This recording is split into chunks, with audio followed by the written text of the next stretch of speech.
அனைவருக்கும் வணக்கம். சென்னை ஸ்ரீ காளிகாம்பாள் பற்றி இந்த பதிவில் நாம் பார்க்கலாம். வந்தாரை வாழ வைக்கும் தமிழகம். அந்த தமிழகத்தின் தலைநகரான சென்னைக்கு வருவோரை வசிப்போரை வாழ வைப்பது அன்னை ஸ்ரீ காளிகாம்பாள்.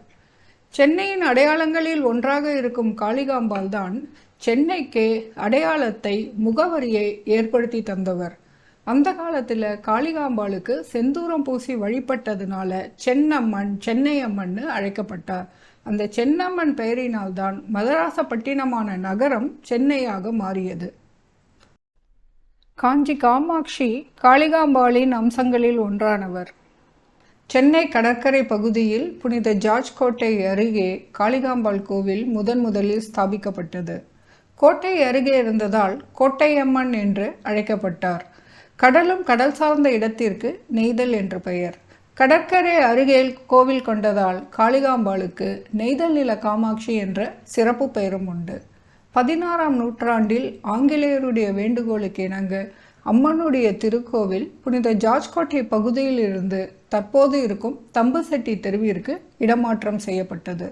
அன்னை அவதரித்த இந்த தலத்தை பரதபுரி என்றும் சொர்ணபுரி என்றும் புராணங்கள் அழைக்கின்றன. இந்த கோவிலின் தலமரம் மாமரம், தீர்த்தம் கடல் நீர். இந்த கோவில் சென்னை மண்ணடியில் தம்புசெட்டி தெருவில் கிழக்கு நோக்கி இருக்கு. இந்த கோவிலுக்கு 2 கோபுரங்கள். கிழக்கு கோபுரம் குணவாயில் என்றும் மேற்கு கோபுரம் குடவாயில் என்றும் அழைக்கப்படுறது. கிழக்கு கோபுரம் வழியாக கோவிலுக்குள் நுழைந்தால் முதல்ல வருவது 32 தூண்கள் கொண்ட தேவாசிரிய மண்டபம். இந்த மண்டபத்தில் அம்மனுடைய அழகு உருவங்கள் சிலையாக செதுக்கப்பட்டிருக்கு. இந்த கோவிலுக்கு மொத்தம் 2 பிரகாரங்கள். வெளிப்பிரகாரத்தில் காயத்ரி தேவி, துர்கா தேவி, நடராஜர், விஸ்வபிரம்மா, வீரபத்ரர், பத்ரகாளி மற்றும் பிரத்யங்கரா தேவிக்கு தனி சன்னதி இருக்கு. உற்சவ அம்பாள் சரஸ்வதி தேவி மற்றும் லக்ஷ்மி தேவியோட சேர்ந்து அருள் புரியறா. இந்த கோவில் வெளிப்பிரகாரத்தில் வள்ளி தெய்வானையுடன் வட கதிர்காம முருகன் சன்னதி இருக்கு.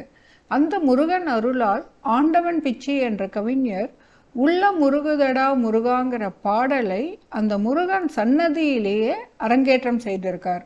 இந்த செய்தியும் அந்த கதிர்காம முருகன் சன்னதிக்கு அருகே பொறிக்கப்பட்டிருக்கு. இந்த கோவிலுடைய உள்பிரகாரத்தில் அருணாச்சலேஸ்வரருக்கு சன்னதி இருக்கு. அதனால காளிகாம்பாள் கோவிலை வழிபட்டால் திருவண்ணாமலையையும் காஞ்சிபுரத்தையும் ஒரு சேர வழிபட்ட பலன் கிடைக்கும்னு சொல்வார்கள். இந்த கோவிலுடைய உள்பிரகாரத்துல ஸ்ரீ கமடேஸ்வர், சூரியன், சந்திரன், நவகிரகங்கள், பிரம்மா இவர்கள் அனைவருக்கும் சன்னதி இருக்கு. கர்ப்பகிரகத்துல அம்பாளுடைய அருள் கோலத்தை பார்க்கலாம். பொதுவாக காளி என்றாலே கோபரூபம் கொண்டவள். ஆனால் இங்கு காளிகாம்பாள் சன்னதியில் அம்பாள் ஸ்ரீ லலிதா பரமேஸ்வரியின் ரூபமாக பெரும் கருணையோட அருள் பாலிக்கிறார். நவரத்ன மணிமகுடம் அணிந்து சூரியன், சந்திரன், அக்னி இவர்களை 3 கண்களாக கொண்டு வலது காலை தாமரை மலர் மேல் வைத்து இடது காலை மடக்கி அம்பாள் அமர்ந்திருப்பது அர்த்த பத்மாசனத்தில்.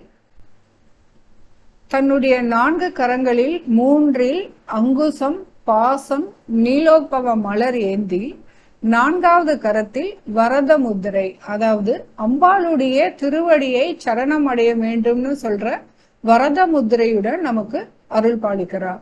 அம்பாள் முன் ஆதிசங்கரர் ஸ்தாபிச்ச ஸ்ரீசக்கரம் இருக்கு. இந்த ஸ்ரீசக்கரத்தை குறிக்கிற மாதிரி வெண்கல கிண்ணி தேர் காளிகாம்பாள் கோவில்ல இருக்கு.